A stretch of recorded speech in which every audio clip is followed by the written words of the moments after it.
பாண்டிச்சேரியில கஞ்சா கலாச்சாரம் அதிகமா இருக்குங்க.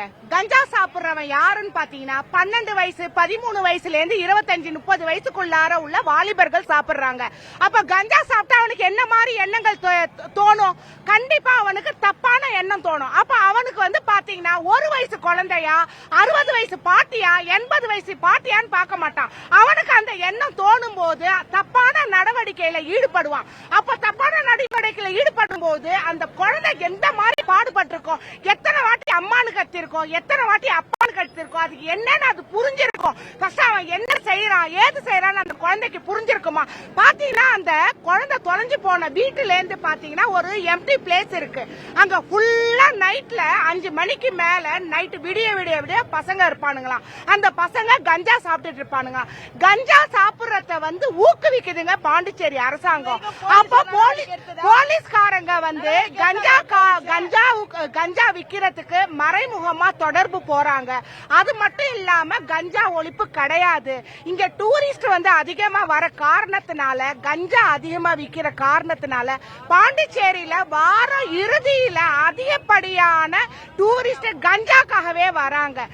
இது பாண்டிச்சேரியுடைய வருமானத்தை அதிகப்படுத்துது அப்படின்னு நினைச்சா கூட, ஆனா பாண்டிச்சேரியுடைய கலாச்சாரத்தை சீரழிக்குது.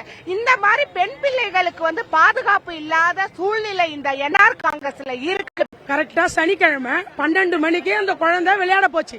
ஆனா சிடி கேமராவில் வீடு வரைக்கும் வந்தது. அதை மட்டும் கண்டுபிடிச்சாங்க. அதுக்கப்புறம் அந்த குழந்தை எங்க போச்சுன்னு தெரியல. போலீஸ் எல்லாம் தேடினாங்க. 4 நாள் டைம் கொடுக்க சொன்னாங்க. நாங்களும் கம்முன்னு அமைதியா இருந்தோம். இன்னைக்கு 12 மணிக்கு அந்த குழந்தைய மூட்டையா கட்டி போட்டாங்க.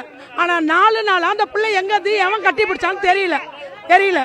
ஆனா முத்தியால்பட்டில் இந்த மாதிரி ஒரு பெண் குழந்தைக்கு இந்த மாதிரி பாதிப்பு பட்டா நாங்க பெண் பிள்ளைங்க எல்லாம் எப்படி வளர்க்கறது, எப்படி ஸ்கூலுக்கு அனுப்புறது? இதை மட்டும்தான் எங்க கேள்விக்குறியா இருக்குது. பெண்களுக்காக பாதுகாப்பு இல்லாத இந்த ஆட்சி எதுக்கு தேவையா? இதை சொல்லுங்க பாப்போம். நாங்க எவ்வளவு நாளா பெண்களை கஷ்டப்பட்டு ராவும் பகலும் சாப்பிடாம இந்த முத்தியால்பட்டியுமே சோகத்துல இருந்தது. இது வரைக்கும் ஒரு சிஎம் பார்க்கல, ஒரு மினிஸ்டர் பார்க்கல, யாருமே எங்களுக்கு அந்த குடும்பத்துக்கு ஆறுதல் சொல்றோம். அப்ப பெண்களுக்கு என்ன பாதுகாப்பு? இதுதான் நாங்க கேட்கிற கோரிக்கை.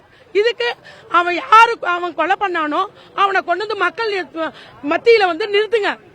நாங்க அதை பார்க்கணும். அதான் எங்களுக்கு தேவை.